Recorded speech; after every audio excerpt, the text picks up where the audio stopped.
नमस्कार।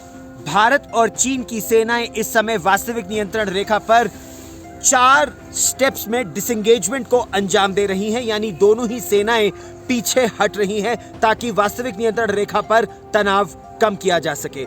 इसके बारे में हम आपको 5 अहम बातें बताते हैं। सबसे पहले बात करते हैं उस क्षेत्र की जहां तनाव शुरू हुआ था, और वो है पेंगोंगसो के नॉर्थ बैंक। पेंगोंगसो वो झील है, उसके नॉर्थ बैंक पर चीन की सेना लाओ लश्कर समेत फिंगर 4 तक आ गई थी, और चीन की सेना ने यहां पर बंकर, संगर, track, communication equipment, optical fibre cable, यहां तक कि अपने झंडे तक फिंगर 4 और फिंगर 8 के बीच लगा दिए थे। लेकिन पिछले कई दिनों से चीन की सेना अपना सारा लाओ लश्कर लेकर फिंगर 4 से फिंगर 8 के पीछे हट गई है। भारत का जो क्लेम लाइन है वास्तविक नियंत्रण रेखा का, वो फिंगर 8 है, तो चीन की सेना फिंगर 8 के पूर्व में हट गई है। भारतीय सेना इस समय फिंगर 3 यानी धन सिंह थापा पोस्ट पर है, लेकिन फिंगर 3 से फिंगर 4 जाने में भारतीय सेना को कोई मनाही नहीं है। फिंगर 4 के आगे भारतीय सेना नहीं जाएगी, जैसे चीन की सेना फिंगर 8 के आगे नहीं आएगी। क्या इसका यह मतलब है कि भारतीय सेना अपने ही इलाके में पीछे हट गई? जमीनी स्थिति यह है कि चीन का क्लेम लाइन है फिंगर 4 और चीन फिंगर 8 के पीछे रुक गया है। भारत का क्लेम लाइन है फिंगर 8, लेकिन भारतीय सेना फिंगर 4 से पीछे फिंगर 3 पर रुक गई है। तो ये दोनों ही तरफ से इक्वल और म्यूचुअल सेनाएं पीछे हटी हैं। ये पेट्रोलिंग जो रुकी है, ये अस्थायी रूप से रुकी है ताकि तनाव को कम किया जा सके। उसके बाद दोनों ही सेना के मिलिट्री कमांडर्स और राजनयिक डिसाइड करेंगे कि आगे किस तरह से पेट्रोलिंग शुरू करनी है अपनी क्लेम लाइन तक। तो ये तो बात हुई फिंगर 4 से फिंगर 8, जहां आपने तस्वीरें देखी कि चीन की सेना अपना लाओ लश्कर लेकर अपने सारे फोर्टिफिकेशंस को तोड़कर वापस हट गई है। अब बात करते हैं पेंगोंगसो के दक्षिणी छोर पर, जहां 29-30 अगस्त की रात को भारतीय सेना ने एक बहुत बड़े ऑपरेशन को अंजाम दिया था, जिससे चीन की सेना सकते में आ गई थी, ठिठक गई थी, और उसको पता ही नहीं चला कि आखिर करे तो क्या करे, क्योंकि भारतीय सेना ने एक मल्टी प्रोंग्ड ऑफेंसिव किया था।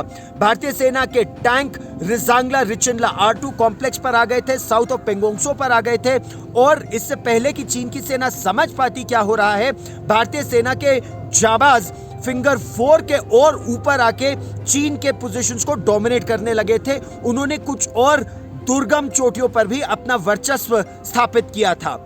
अब जब चीन की सेना पूरी तरह से पीछे हट जाएगी इस एरिया ऑफ कॉन्फ्रंटेशन से, क्योंकि यह ध्यान रहे कि चीन की सेना और भारत की सेना के टैंक बिल्कुल आमने सामने थे, इतने आमने सामने कि लगभग 100 मीटर दूर दोनों टैंक आपस में खड़े थे, दोनों ही सेनाओं के। तो तनाव बहुत ज्यादा बढ़ गया था, और एक समय तो स्थिति यह आ गई थी कि युद्ध की आशंका थी। तो उस युद्ध की आशंका को दूर करने के लिए दोनों ही सेनाएं अब पीछे हट रही है। पहले चीन की सेना पूरी तरह से पीछे हट जाएगी, भारत उसे वेरीफाई करेगा, और ये जो आकाश में आप गर्जना सुन रहे हैं, ये उन लड़ाकू विमानों की है जो रिकॉनेसेंस सॉर्टीज यानी वास्तविक नियंत्रण रेखा पर अपने लेटेस्ट इक्विपमेंट से, कैमरा से तस्वीरें खींच रहे हैं, सैटेलाइट से भी तस्वीरें खींची जा रही हैं, मानव रहित टोही विमानों से तस्वीरें खींची जा रही हैं, यह पता करने के लिए कि चीन की सेना पूरी तरह से पीछे हट गई कि या नहीं। एक बार जब चीन की सेना पूरी तरह से पीछे हट जाएगी, तो 4th स्टेप ऑफ डिसएंगेजमेंट यह होगा कि भारत की सेना भी पूरी तरह पीछे हट जाएगी। उसको चीन वेरीफाई करेगा, और उसके 48 घंटे में बाकी फ्रिक्शन पॉइंट्स के बारे में कोर कमांडर स्तर की अगली दौर की बात होगी। तो आज चलिए अब बात करते हैं तीसरे बड़े डेवलपमेंट की, और वो तीसरा बड़ा मुद्दा है बाकी फ्रिक्शन पॉइंट्स, जिसमें गोगरा, हॉट स्प्रिंग, गलवान ये अहम है। डेप्सांग के बारे में हम विस्तार से बात करेंगे, और वो चौथा बिंदु है। तो गोगरा, हॉट स्प्रिंग और गलवान ऐसे क्षेत्र हैं जहां अभी भी चीन और भारत की सेनाएं उतनी आमने सामने तो नहीं है जिस तरह से साउथ ऑफ पेंगोंगसो में थी, लेकिन यहां पर भी तनाव है, उतना ज्यादा नहीं है कि दोनों एक दूसरे को थ्रेटन कर सके। छोटी छोटी टुकड़ियां दोनों ही सेनाओं की आमने सामने है, और इन 48 घंटों के बाद इन 3 फ्रिक्शन पॉइंट्स और डेप्सांग की बात होगी।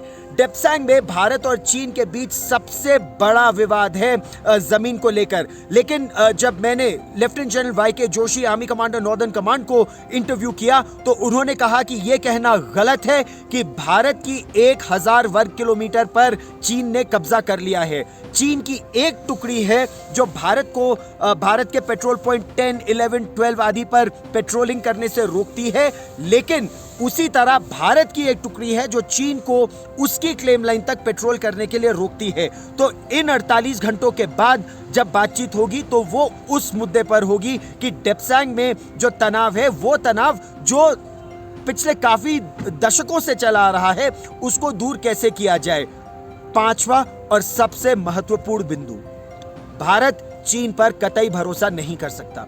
यह भरोसा बढ़े, इसके लिए चीन को कदम उठाने की आवश्यकता है। चीन ऐसे कदम उठाएगा या नहीं, यह तो अभी नहीं पता, लेकिन भारतीय सेना बहुत बड़े तरीके से अब वास्तविक नियंत्रण रेखा के पास न केवल सड़कें, ब्रिज, अपनी तैनाती, अपनी मौजूदगी को और मजबूत कर रही है, बल्कि अधिक टैंक और तोपें भी और लड़ाकू विमान इस पूरे क्षेत्र में तैनात किए जाएंगे, ताकि जिस तरह से चीन ने भारत की पीठ पे खंजर भोंका था अप्रैल मई 2020 में, ऐसा दोबारा न हो। इसके लिए भारतीय सेना पूरी तरह से सजग है और तैयारी कर रही है।